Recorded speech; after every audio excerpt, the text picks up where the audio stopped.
मन मंदिरा गजर भक्तीचा.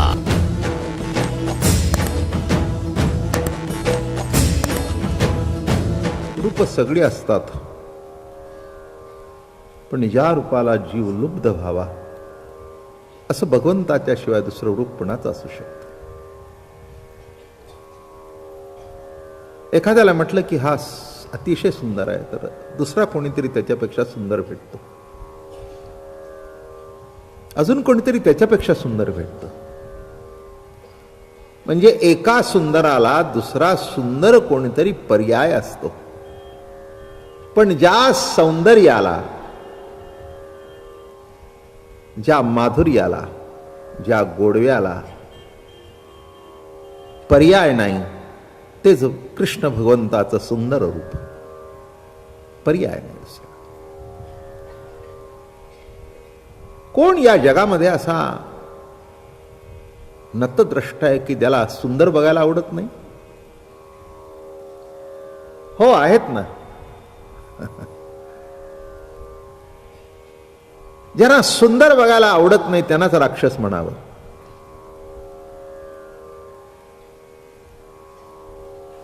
म्हणून त्या सुंदराचा नायनाट करणं भगवंताचं स्वरूपच आहे ना. सत्यम शिवम सुंदरम. जे सत्य आहे त्या सत्याच्या ठिकाणी शिवत्व आहे, आणि जे शिवत्व आहे तेच सौंदर्यशाली आहे, अत्यंत सुंदर असं आहे, अत्यंत देखणं असं आहे. म्हणून प्रत्येकाला असं वाटतं की सुंदर दिसावं. प्रत्येक गोष्टीमध्ये आपण तेच करत असतो, नाही का?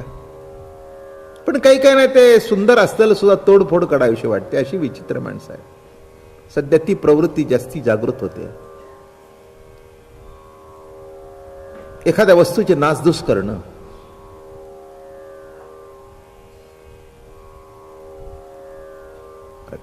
हो, नासधूस करण्याची राक्षसी वृत्ती कुठपासून आहे माहिती आहे का? बस फोडतील, घर फोडतील, नवे नवे नवे माणसांचा जीव सुद्धा घेतील पैसा करता.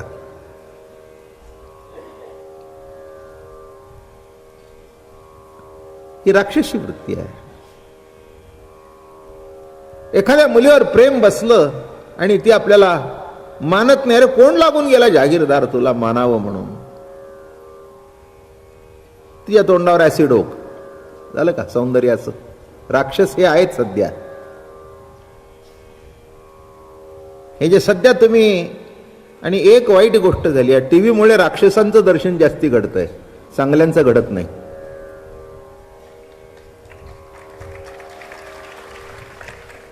माझं बोलणं कळलं का? चांगल्यांचं दर्शन टीव्ही घडतच नाही. बटन दाबलं की कोणाचं तरी पेटवलेलं आहे, कोणातरी जाळलेलं आहे. हेच या समाजातले राक्षस.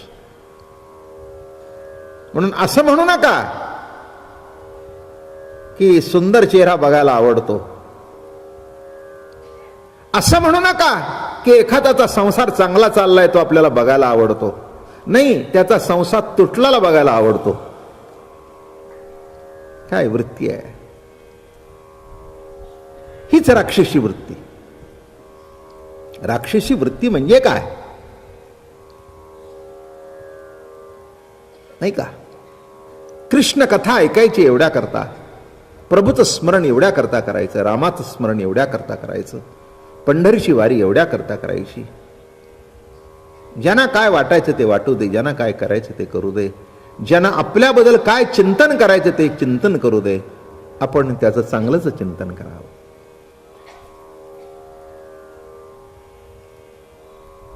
चांगलं चिंतन करणं म्हणजे चांगल्याचं जतन करणं, म्हणजे ईश्वराचं जे सत्यम शिवम सुंदरम रूप आहे त्या सौंदर्यशाली रूपाचं जतन करणं.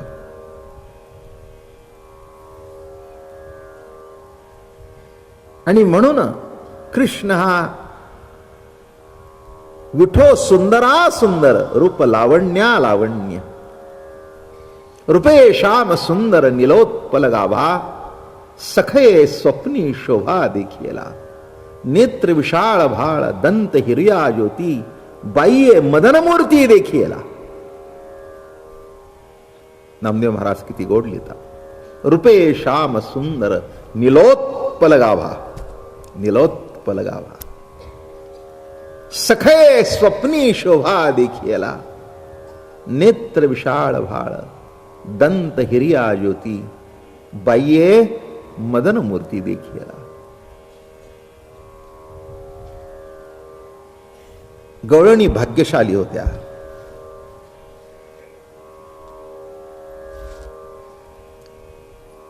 पूर्वजन्माचं सुकृत सगळं एकत्र आलं होतं, तिथे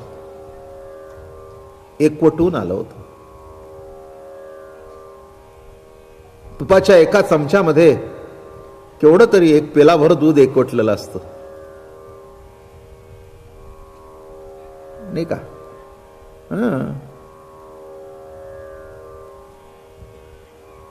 बायका रोज कितीतरी दूध घेतात, त्याच्यावरची साय काढून ठेवतात आणि मग महिनाभराने एक बाटली अशी तयार होते मोठी.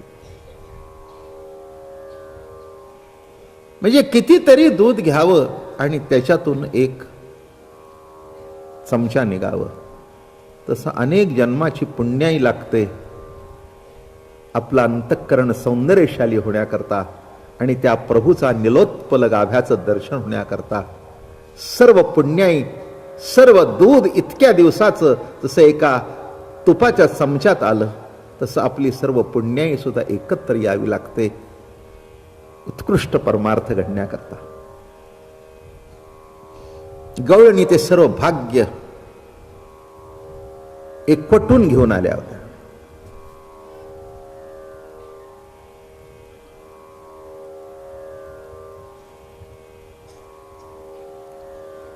त्यांच्या पुण्याची कोण तुलना करणार? जी तो मुरारी खेळविला, त्यांच्या पूर्व पुण्या कोण लेखा करी. जगद्गुरु तुकाराम महाराज म्हणाले, त्यांच्या पूर्व पुण्या कोण लेखा करी, जी तो मुरारी खेळविला, खेळविला जी अंतर्बाह्यातकारी. आणि असा तो सगुण साकार परमात्मा आता दिसणार नाही म्हटल्यानंतर मनामध्ये कुठेतरी ओढ निर्माण झाली.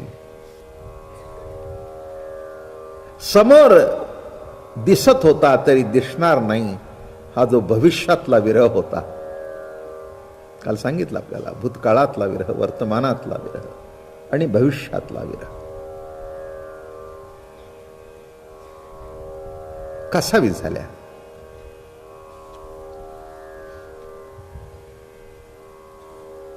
कळे ना काय करावं आता.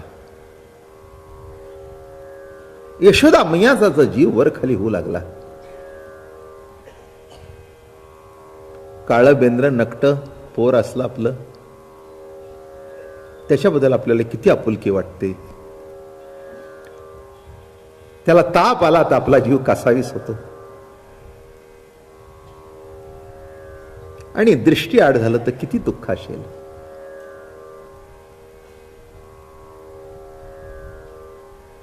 आणि आता तो भविष्य विरह डोळ्यासमोर दिसू लागला.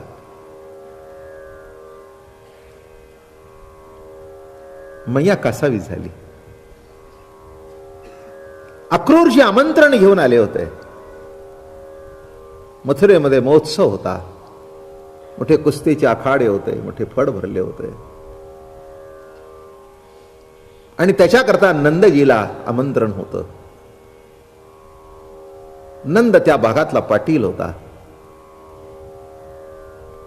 नंदाला बरं वाटलं की आपल्याला बोलवलंय म्हणून, पण गवळणींना बरं वाटलं नाही, मैयालाही बरं वाटलं नाही. दोन भाग असतात, एक आई आणि एक बाप. आईला नेहमी असं वाटतं की आपला मुलगा डोळ्यासमोर राहावं. बापाला वाटतं डोळ्यासमोर राहून काय करायचंय, कधीतरी धंदा व्यापार करावा, लांब गेला तरी हरकत नाही. याच्यातली कोणची प्रवृत्ती बरोबर आणि कोणची चुकीची असा अर्थ करायचा नसतो. हे दोन प्रवृत्ती मिळून जीवन आहे. याच्यातली बाप बरोबर का आई बरोबर हे म्हणायचंच नाही. बाप आणि आई मिळून जन्म ना, काही एकट्या बापातून जन्म आणि एकट्या आईतून जन्म. बाप आणि आई मिळून त्या बाळाचा जन्म आहे. तेव्हा ह्या दोन प्रवृत्ती असणारच आणि ते असायलाच पाहिजेत. आईला वाटतं आपल्या मूल सतत पदराखालीच राहावं, अगदी 50शीत आला तरी बरं का, काही चुकलं नाही. बापाला असं वाटतं हिने लाडवून ठेवलाय, हेही चुकलं नाही. हेही चुकलं नाही आणि हेही चुकलं नाही. बाप तत्वाचा जर विचार केला तर हेच बरोबर आहे, आई तत्वाचा विचार केला तर हेच बरोबर आहे, नाही का? बापाला वाटतं माझा मुलगा मोठा व्हावा, माझ्यापेक्षा मोठा व्हावा, कर्तृत्ववान व्हावा, स्वतःच्या पायावर उभा राहावा. ठीक आहे, आम्ही जरी पैसे ठेवले तरी त्यांनी कमवलं तर पुढचं राहील ना. आईला वाटतं जाऊ दे, आहे तसा खाईल, सुखी राहावा, आनंदात राहावा. काय सगळ्यांनी शिकून दिवे लावले, हे आर्ग्युमेंट चुकीचं का बरोबर मला करायचं नाही. हे आई अशीच असते, कळलं? चुकीचं का बरोबर करू नका. आला का लक्षात? भलते असेल ते निकस इथे लावू नका, बरं का? आईचं प्रेम हे मातृप्रेम हे असंच असतं आणि असंच असायला पाहिजे. ते जर प्रेमाने जागा सोडली तर ती मास्तरीण झाली, आई नाही. शाळेतली मास्तरीण शाळा उतरली की शाळेच्या बाहेर पडते, घरी आल्यानंतर ती आई असते, ती निराळी. शाळेत ज्या चुका काढते ती चुका ती घरी सुधारत बसते आपल्या मुलाच्या. शाळेतल्या मुलांना सांगते अजिबात कॉपी करायचं नाही. मुलगा म्हणतो आई उद्या पेपर आहे माझा, असं वय बरं बरं मला माहिती आहेत प्रश्न, मी तुला काढून देतो, तेवढे पाठ करून जा. कोणी मास्तरणी असतील तरी नाही म्हणू नका.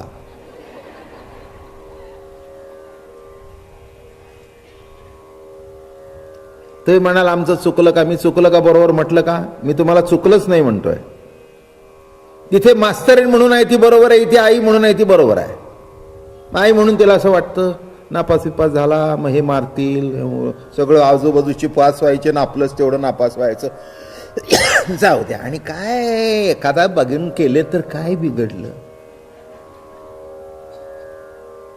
माझं बोलणं कळलं का? बापाला हे हे हेच तुमचं चुकतंय, मुलांना बिघडवायला कारण तू आहेस, तुझ्यामुळे पोरं बिघडतात. आलं का लक्षात? किती बाप. जाऊ द्या ओ, सगळेच काही कलेक्टर व्हायचेत का? कळलं का? तसं आमंत्रण आल्यानंतर नंद बाबाला खूप आनंद वाटला की आता आपला मुलगा, त्यालाही बोलवलंय म्हणजे आपला मुलगा दिसेल. आपला मुलगा तर किती गोजीरवाण आहे, किती देखणा आहे, किती सुंदर आहे.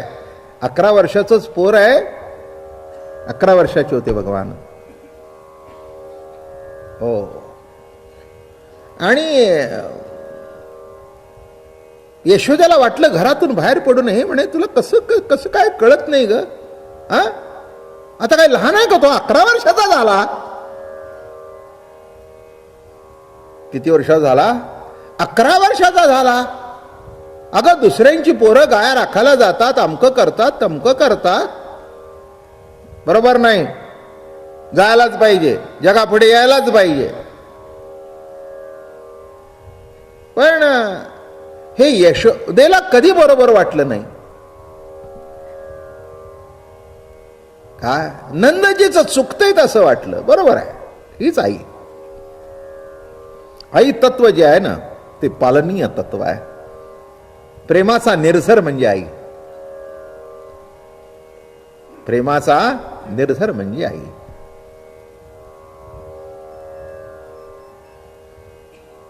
बाप कुठे कमी आहे?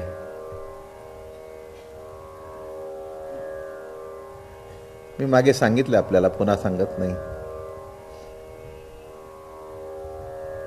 ज्याच्या डोळ्याच्या धारा दिसतात, जिच्या डोळ्याच्या धारा दिसतात ती आई, आणि ज्याच्या डोळ्याच्या धारा दिसत नाहीत तो बाप.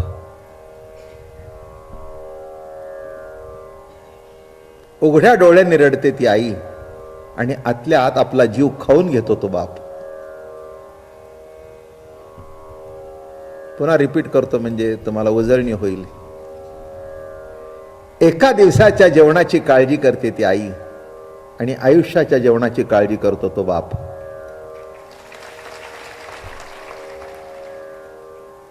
काय म्हटलं मी?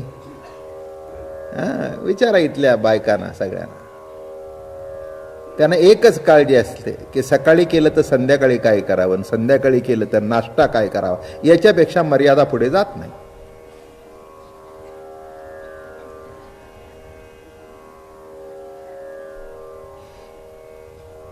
जाते का? सकाळी नाश्त्याला गेलं की बाबा जेवायला काय करू तुला? मग नवरा म्हणला आमकं करा. अहो राहू द्या ना तुमचं, तो म्हणतोय तर करू द्या. झालं पिटलं. काय अवघड असतं सगळं. सकाळी तो नीट जेवला नाही, मग संध्याकाळची काळजी, पुन्हा दुसऱ्या नाश्त्याची काळजी. म्हणून एका दिवसाच्या जेवणाची काळजी करते ती आई. आणि हा म्हणतो माझा बाबा असं असावं, एवढं करून ठेवीन की काही नाही, घरात बसला तरी व्याजावर जेवावा. इति बाप.